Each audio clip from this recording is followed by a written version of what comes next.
ఒక టీచర్గా మనం సమాజంలో ఒక్కొక్కసారి మంచి గౌరవం గుర్తింపు అది పొందుతూనే ఉంటామండి. అది మనం స్టూడెంట్స్ నుంచి కావచ్చు, ఇతరుల నుంచి కూడా కావచ్చు. ఒక చిన్న సంఘటన అండి. నేను నిన్న నా బ్యాగ్ తెగిపోయిందనమాట.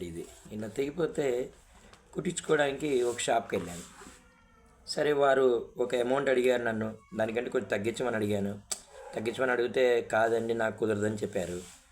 సరే, నేను ఒప్పించుకొని ఇలా నేను కుట్టించుకున్నాను. తర్వాత అట్నుంచి వెళ్ళినటువంటి నా విద్యార్థులు ఎవరైతే ఉన్నారో వాళ్ళు, సార్ నమస్తే నమస్తే అని చెప్పడం జరిగింది.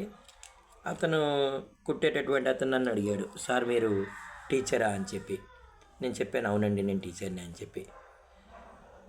కుట్టడం అయిపోయిన తర్వాత నేను డబ్బులు తీసి ఇవ్వబోయానంటే ఇచ్చాను. ఇస్తుంటే, వద్దు సార్, నాకు డబ్బులు వద్దు సార్, మీరు టీచర్ అని తెలియక నేను డబ్బులు అడిగాను, వద్దు సార్, నాకు టీచర్ దగ్గర నేను డబ్బులు తీసుకొని అని చెప్పడం నాకు ఎంతో ఇదిగా ఆలోచించే విధంగా. తర్వాత అయ్యో నేనేం చేశాను మీకు మేలు అనే ఆలోచన నాలో బాగా పెరిగిపోయింది. అట్లా అంటే కుదరదండి, ఎంతో కొంత తీసుకోండి అని చెప్పి డబ్బులు పెట్టబోయాను. అయినా సరే తీసి నా జేబులో మళ్ళీ పెట్టడం జరిగింది. ఒక టీచర్గా నాకు ఏదో అనిపించింది, ఏదో సాధించాం, సమాజం మన ఇంత గౌరవిస్తుందని చెప్పి. నిజమేనండి, సమాజంలో దండించే అధికారం ఏదైతే ఉందో అది కొద్ది మందికే ఉంటుందండి. మొట్టమొదటి దేవుడికి, తర్వాత తల్లిదండ్రులకి, తర్వాత రాజ్యాంగానికి, తర్వాత ఒక టీచర్కే ఉంటుందండి. చిన్నప్పుడు మనం చూస్తూ ఉండేవాళ్ళం, టీచర్కి చెప్తానని ఇంట్లో అల్లరి చేస్తుంటే చూసారండి. సో అంటే అలాంటి రోజులు రావాలా, టీచర్ అంటే పిల్లలు ఆ లెవెల్లో భయపడాలని నేను చెప్పట్లేదండి. కానీ గౌరవం మాత్రం మంచి గౌరవమే ఉంటుందండి. మనం పెద్దగా ఏం సాధించకపోవచ్చు అండి. ఒక ప్రైవేట్ టీచర్గా నేను చెప్తున్నాను కదా, నేనే కాదు చాలామంది ఉదయం 8 o'clock వెళ్ళిపోతారండి పాపం, ఇంట్లో పిల్లల్ని వాళ్ళని కానీ అంతే. అదంతా కూడా అంటే సమాజంలో ఉన్నటువంటి అందరినీ వారి పిల్లలుగానే వారు భావిస్తూ ఉరుగులు పరుగులు వెళ్ళడం, సాయంత్రం 4:30-5 వరకు ఉండడం, మళ్ళీ ఇంటికి వచ్చిన తర్వాత కూడా మళ్ళీ అదే కార్యక్రమాల్లో నిమగ్నమై ఉండడం, ఇవన్నీ కూడా మనం చూస్తూనే ఉన్నామండి. ఒక టీచరే కావచ్చు, విద్యారంగంలో స్కూళ్ళలో ఉన్నటువంటి ఆయాలే కావచ్చు, పిల్లల్ని బడికి దించే ఆటో డ్రైవర్లే కావచ్చు, వ్యాన్ డ్రైవర్లే కావచ్చు, నిజంగానేనండి ఒక విద్యా వ్యవస్థ ఈ విధంగా కొనసాగుతుంది అంటే అటు సమాజం, ఇటు ఇంతమంది అండి సపోర్ట్ ఉంది కాబట్టే సమాజం ఈ విధంగా కొనసాగుతుందండి.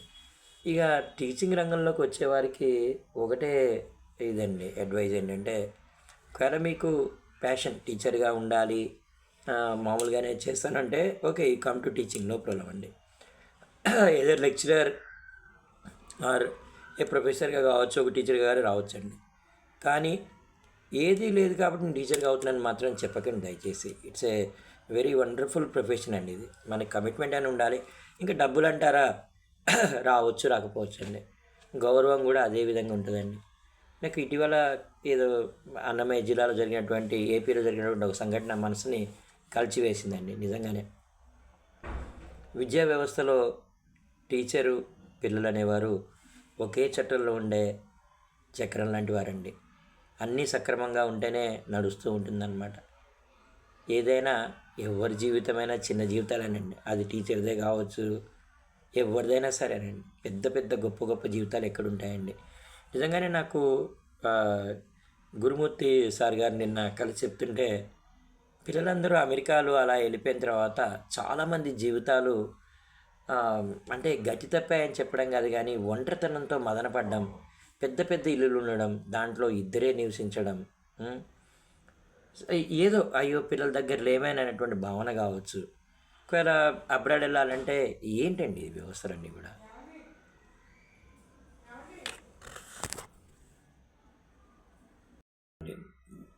మేడం గారు పిలిచారనమాట. అందుకోసమనే నేను కొంచెం డిస్టర్బ్ అయ్యాను. అంటే డిస్టర్బెన్స్ అండి, అంటే లైఫ్లోని మాస్టర్ గురుమూర్తి సార్ కూడా మంచి టీచర్. కాకపోతే ఏంటంటే ఆయనలో ఒక భావన ఉండిపోయింది. అయ్యో నేను పిల్లలు ఎంతండి 18, 19, 20 years వచ్చిన తర్వాత వాళ్ళు వెళ్ళిపోయారు అబ్రాడ్. 4-5 ఏళ్ళకి ఒకసారి రావడం అంటే తప్పని కాదు, ఎవరి అనుకూలతలు వాళ్ళకు ఉంటాయి. అది ఏజ్ పెరిగే కొద్దీ పెద్దల్లోని ఈ ఫీలింగ్ అయితే నేను చూశానండి. ఏదైనా నాకు ఇంత గౌరవం ఇచ్చినటువంటి ఆ మహానుభావుడికి నిజంగా చేతిలో దండం పెట్టాను నేను కూడా. మీరు మమ్మల్ని ఇంత విధంగా నెత్తిన పెట్టుకున్నప్పుడు మా బాధ్యత చాలా పెరుగుతుంది, ఆ గౌరవానికి నేను మంత్రముగ్ధునయ్యానని చెప్పడం అది కూడా అంటే నా బాధ్యత ఉంటుంది కదండి. As a teacher I should feel. ఎప్పుడు కూడా ఒక టీచర్గా నేను చెప్తున్నానండి, పిల్లలు గెలిపే మా గెలుపు అనుకుంటామండి. రిజల్ట్స్ వచ్చినప్పుడు పిల్లలు పడే తపన కంటే టీచర్లు ఎక్కువ తపన పడతారండి. నా స్టూడెంట్స్ ఏ విధంగా పెర్ఫార్మెన్స్ చేశారని చెప్పి. నిజంగానేనండి. వాళ్ళకి ఏదో డబ్బులు ఇచ్చేసి బోనస్లు అవన్నీ వచ్చేసాయి, ఏముండదండి. అట్లా ఏముండదండి. వాళ్ళ కష్టం నేను చూస్తున్నాను కదా. ప్రైవేట్ టీచర్స్ని మార్నింగ్ అండి 7:30, 8కి వెళ్తారు పాపం, ఈవినింగ్ 4:35 వరకు అండి. మీరు ఆ సేవ చేస్తున్నారు. ఆ కాలేజీ యాజమాన్యాలకి, ఆ స్కూల్ యాజమాన్యాలకు కూడా మనస్ఫూర్తిగా చేతులెత్తి దండం పెడుతున్నానండి. ఎందుకంటే మా జీవితాలకు ఒక ఆసరా. దాదాపు 25-30 ఏళ్ళు నా జీవితం టీచింగ్లో వెళ్ళిపోయిందండి. ప్రైవేట్ రంగంలో టీచర్గా దాదాపు 22 ఏళ్ళు, 24 ఏళ్ళు ఒకటే విద్యా సంవత్సరంలో నేను టీచర్గా కొనసాగాను. అంతటికీ నన్ను ఆదరించిన ఈ సమాజానికి, నిజమేనండి, సమాజమే తొలి గురువు. కాలేజీ యాజమాన్యానికి ఎంతో ఆదరించినట్టు విద్యార్థులకి అందరికీ కూడా ఏమిచ్చి మీ రుణం నేను తెచ్చుకోగలుగుతానండి. ఏమిచ్చి నేను తెచ్చుకోగలుగుతాను. థ్యాంక్ యూ అండి. Thank you. ఈ చిన్న ఆదరణ నా మనసుని కదిలించిందండి. Really I'm saying thank you అండి.